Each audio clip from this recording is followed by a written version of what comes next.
மேகா, பாட்டி, அவங்க மாமா 3 பேருமே சேர்ந்து வீட்ல இருக்காங்க. "என்ன ஒரு டப்பா ஃபுல்லா ஊறுகாய் கொஞ்சம் கூட காணோம்" அப்படின்னு சொல்லிட்டு பாட்டி சொல்லிட்டு இருக்காங்க. "அதுவா எனக்கும் தெரியலக்கா" அப்படின்னு சொல்லிட்டு இருக்காங்க. அப்போ அந்த ஊறுகாய் எல்லாத்தையுமே யார் எடுத்தான்னு சொல்லிட்டு கேட்டுட்டு இருக்காங்க. நான் தான் எடுத்தேன். எனக்கு புளிப்பா சாப்பிடணும் போல இருந்தது. அதனால தான் அந்த ஊறுகாவ நான் எடுத்தேன்" அப்படின்னு சொல்லிட்டு மேகா சொல்றாங்க. "அதுக்காக ஒரு பாட்டில் ஊறுகாவா சாப்பிடுவ?" அப்படின்னு சொல்லிட்டு அவங்க பாட்டி கேட்குறாங்க.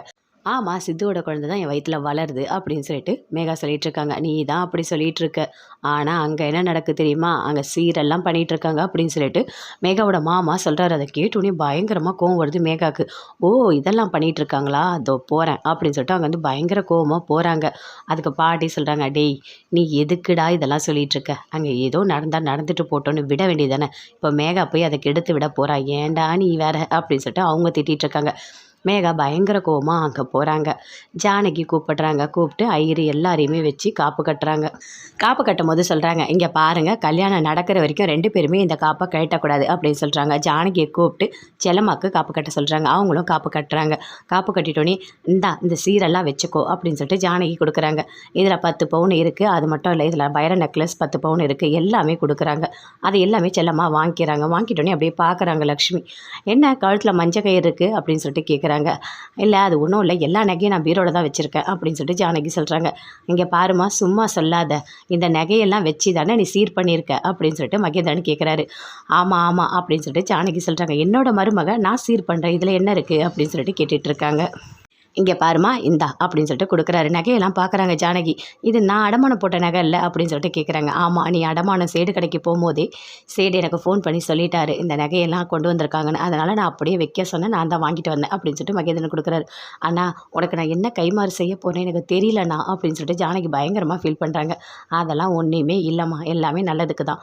எல்லாமே நல்லபடியா நடக்கும்" அப்படின்னு சொல்லிட்டு பேசிக்கிட்டே இருக்காங்க. அதுக்குள்ள மேகா வராங்க. வந்தோனயே, "என்ன, நான் மாசமா இருக்கேன். ஆனா நீ இங்க கல்யாணம் பண்றதுக்கு எல்லா ஏற்பாடும் பண்ணிட்டு இருக்கியா?" அப்படின்னு சொல்லிட்டு அந்த தட்டுல இருக்க சீர அப்படியே புடுங்கி கீழ தூக்கி போட்டு உடைக்கிறாங்க. பயங்கரமா கோவம் வருது எல்லாருக்குமே.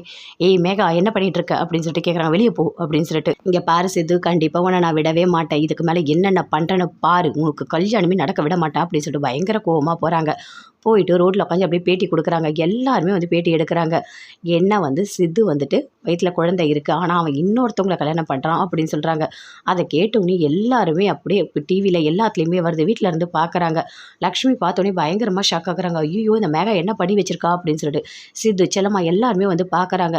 "என்ன இப்படி பேட்டி குடுத்து வச்சிருக்கா? ஐய்யயோ! எல்லாரும் கேட்டா எவ்ளோ அசிங்கமா இருக்கும்" அப்படின்னு சொல்லிட்டு பயங்கரமா டென்ஷன் ஆகுறாங்க. தாத்தா எல்லாருமே பார்க்குறாங்க. சித்து எதுவுமே பேசல. "அவள கொன்னுட்டு நான் ஜெயிலுக்கு போறேன்" அப்படின்னு சொல்றாரு. "இங்க பாரு சித்து, இப்பதான் நீ ஜாக்கிரதையா இருக்கணும். அமைதியா இருக்கணும். புரியுதா? இப்ப நீ எந்த காரணத்த கொண்டும் உணர்ச்சி வசப்படவே கூடாது. இந்த விஷயத்த பொறுமையா தான் சாதிக்கணும்" அப்படின்னு தாத்தா சொல்லிட்டு இருக்காரு. பேட்டி கொடுத்தது எல்லாத்தையுமே மேகாவோட ஹஸ்பண்ட் பார்க்குறாரு. பார்த்துட்டு, "ஐய்யயோ! என்ன பண்ணி வச்சிருக்கான்னு தெரியலையே. நான் தான் எல்லாத்துக்குமே காரணம். ஆனா சித்துவ சொல்லி வச்சிருக்கா. நான் போய் இந்த உண்மையெல்லாம் சொன்னா மட்டும் தான் இந்த பிரச்சனை சரியாகும்" அப்படின்னு சொல்லிட்டு மேகாவோட ஹஸ்பண்ட் அங்கேருந்து கிளம்பி வராரு. மேகா பயங்கர கோவமா நடந்த எல்லாத்தையுமே சொல்லிட்டு இருக்காங்க. "என் வாழ்க்கைய எனக்கு மீட்டு குடுங்க. என்ன சித்துவோட கல்யாணம் பண்ணி வைங்க" அப்படின்னு சொல்லிட்டு எல்லார்கிட்டயுமே அங்க பேட்டி குடுத்துட்டு இருக்காங்க.